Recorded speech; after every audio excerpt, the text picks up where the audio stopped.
और कह रहे हैं कि ब्राह्मणों की देन है ऊंच नीच।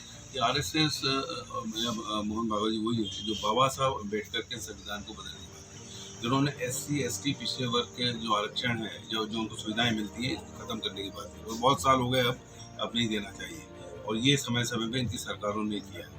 अब ये कह के वर्ण व्यवस्था के मामले में ये पंडितों ब्राह्मणों का अपमान कर रहे हैं, सनातन धर्म का अपमान कर रहे हैं। और राम के ज़माने में अयोध्या थी, जिसको ये राम मंदिर बनाने की बात करते हैं, उस समय से चीज़ें आई, और जो बाबा साहब अम्बेडकर के संविधान ने और लोगों को वो करके सब चीज़ें खत्म कर दी हैं। जो चीज़ें आज खत्म हो गई है, उसको केवल वोट की खातिर लोगों को बांटने का प्रयास कर रहे हैं, जो मैं समझता हूँ सरासर असंवैधानिक भी है। सर, रामायण की चौपाई जलाने का बड़ा चल गया है, लगातार विरोध। अब तो रामायण की जो तुलसीदास जी की जो चौपाई है, जिसमें उन्होंने कहा कि शूद्र नारी और ताड़ना के अंदर, ये ताड़ने वाली बात है।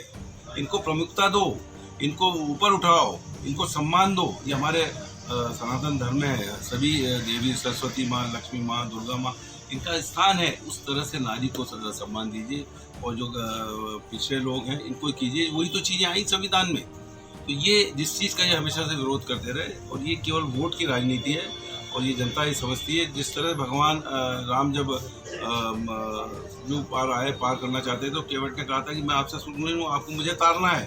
तो ये वो तारना है कि ये इन वर्गों को तारो, इनको प्राथमिकता दो, इनको आगे बढ़ाओ, लेकिन उसकी गलत व्याख्याएं करके ये केवल वोट की राजनीति। सर, सालों पुरानी रामायण अब क्यों इस प्रकार से विवाद खड़े हो रहे हैं? ये सब केवल वोट और सत्ता, वोट और सत्ता हथियाना, इसके अलावा इसमें और कोई मामला नहीं। सर, पेंशनर्स का प्रदर्शन कांग्रेस, ये सब इनकी वो नूरा कुश्ती है। जो बीजेपी में रहा उस समय वो ये नहीं बोलता था, जब इधर आ गया तो ये बोला। ये सब वोट की राजनीति और ये बीजेपी का षड्यंत्र। सर, पेंशनर्स को समर्थन दे दिया है। दूसरी चीज है, कमलनाथ जी ने कहा और कह रहे हैं कि ब्राह्मणों की देन है ऊंच नीच। ये आरएसएस मोहन भागवत जी वही है जो बाबा साहब अम्बेडकर के संविधान को बदलने वाले, जिन्होंने एससी एसटी पिछड़े वर्ग के जो आरक्षण है, जो जो उनको सुविधाएं मिलती हैं, इसको खत्म करने की बात की। और बहुत साल हो गए, अब नहीं देना चाहिए, और ये समय समय पे इनकी सरकारों ने किया है।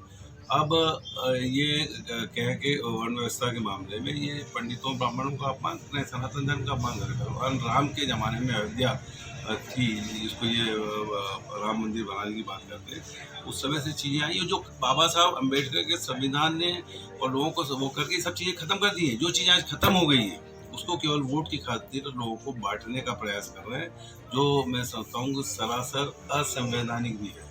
सर, रामायण की चौपाई जलाने का बड़ा चल गया है, लगातार विरोध। अब तो रामायण की जो तुलसीदास जी की जो चौपाई है, जिसमें उन्होंने कहा कि शूद्र नारी और ताड़ना के अंदर, ये ताड़ने वाली बात है।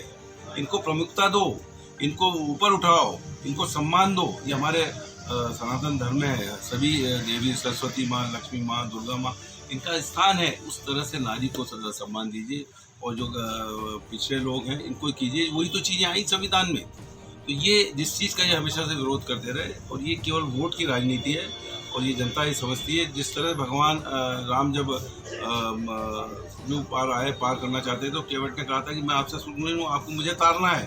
तो ये वो तारना है कि ये इन वर्गों को तारो, इनको प्राथमिकता दो, इनको आगे बढ़ाओ, लेकिन उसकी गलत व्याख्याएं करके ये केवल वोट की राजनीति। सर, सालों पुरानी रामायण अब क्यों इस प्रकार से विवाद खड़े हो रहे हैं? ये सब केवल वोट और सत्ता, वोट और सत्ता हथियाना, इसके अलावा इसमें और कोई मामला नहीं। सर, पेंशनर्स का प्रदर्शन कांग्रेस